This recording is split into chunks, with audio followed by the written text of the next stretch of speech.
Welcome to episode 5. We're looking at friendship transitions, how to help our kids when things change. I don't know about you, but I think we've all been there with our kids. The friendship has changed. It doesn't look the same way that it used to. And we walk in to our kid in the bedroom and we just don't know what to say. Michelle, I'm so glad that you're here because you can help us as parents when our little one might be excluded at lunch or from the group chat or they're not invited to that birthday party. What do we say to open up that conversation when they're just dealing with that pain and that hurt rather than shutting it down? And when they're not that little Allie and they're like in grade 12 and it happens and they've known that friend since they've been in prep, that is painful for kids. That is really painful. And the stakes just get higher as they get older, or it feels like it, the longer the friendship's been there. But there's a lot of very common ages where friendships fall apart, and it's when kids move into grade 7 into high school. It's grade 12 as well. It's really tough days for families during these times. So do you notice it often, like you shared, in those transitions? We're seeing those change. It's not just during those times. No, of course. When you look at the stats, it is very, very common in middle school. So if parents are at home going, look, my daughter's changing friends like she's changing outfits here. It's like, that's actually really common. Okay, so parts of that change are really normal. Very normal. How do we navigate it? How do we open up that conversation?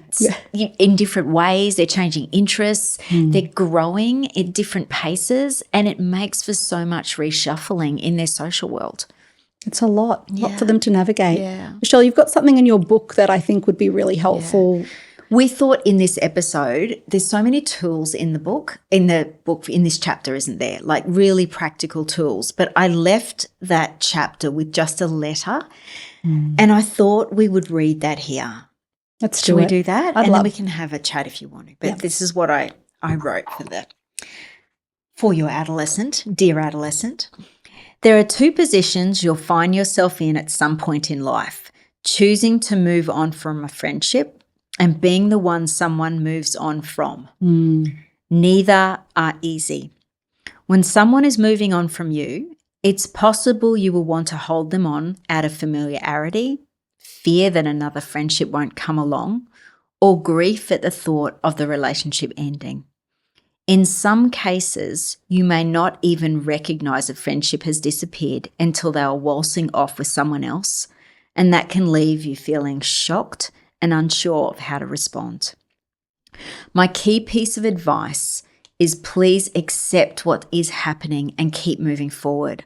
Always, always try and leave a friendship well, even if you're really hurt.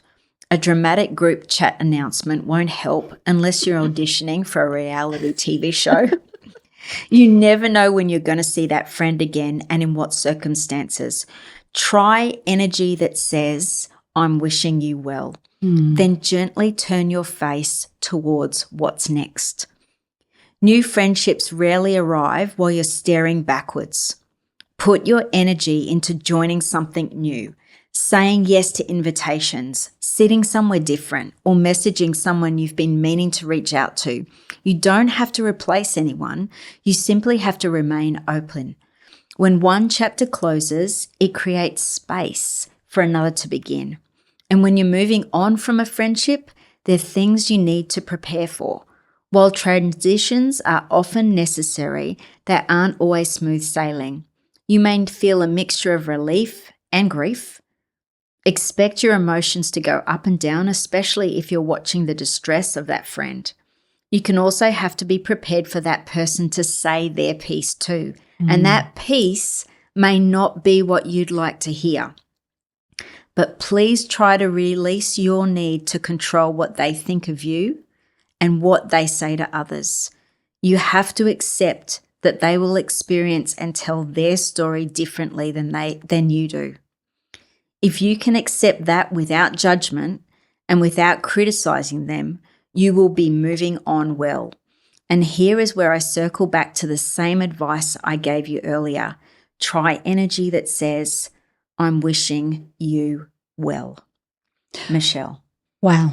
That is such a powerful and beautifully written letter. I feel like that's maybe a letter that they would read again and again as they're navigating even that same change of friendship. Oh, I hope so, because it's not one-sided, is it? We're going to be on both sides of the coin at some point in our lives. And this is where I guess they stand in their own shoes and they get the experience of standing in somebody else's shoes. And we want them to move forward in kindness, and move on in kindness as well. I love that. And I think you shared at the beginning of the letter, Michelle, it's about helping our kids when someone is moving on from them. But what happens when they're the ones that identify, I need to move on from this friendship? How do we help them to navigate that well and do that well? That's right. And it's equally as tough. It can be equally as tough because they know that they're hurting somebody, and sometimes they have to actually be quite firm in their boundaries. And they actually also have to have a spirit that says, I'm wishing you well at the same time. That is tough stuff. So in the book, Ellie, I've got that really detailed out, those both two steps, that step forward and step away. Yep. Oh, I love that. Yeah. Michelle, can I ask a personal question? Yes. Sometimes we, just naturally become friends with our kids' friends' parents. Yeah. So we just do life with them and then the friendship changes. How do we navigate that when our kids are no longer friends, yet we have a friendship? And I've personally struggled with that, and I think I've handled that well, but also not well. Okay. Advice around that. I've been asked this quite a few times over the last 6 months, I'm not actually, alone. which is really, really interesting because I think we do get close to our kids' friends' parents. And we form a bond with them. And then our natural instinct sometimes is maybe to try and sort out our kids' issues by going straight to our friends, which is their parents. I always say exclusively be on your kids' team. And if that means stepping back from a relationship or a friendship, that's, I guess, what you've got to do. But I imagine that each circumstance would be incredibly different depending on your ability to navigate that with your child. So I'd be really hesitant to give blanket kind of advice there. It would be dependent on the maturity of that other parent as well and your own child and what they need. But I'd always be putting my kids' needs first. Oh, I love that. That is some great advice. Michelle, thank you. Thank you for reading us that letter. That felt like a really special and intimate moment. And thank you for helping us navigate this change that our kids are going to go through again and again. And so thank you for joining us on episode 5 today. Grab that book. Michelle, like she shared, has so many more resources, and just reread that letter. What a beautiful thing that you and your child can read together as you all navigate change. And look out for on Michelle's website and social media for her upcoming tours for both parents and children. Thanks for joining us today. And thank you again, Michelle.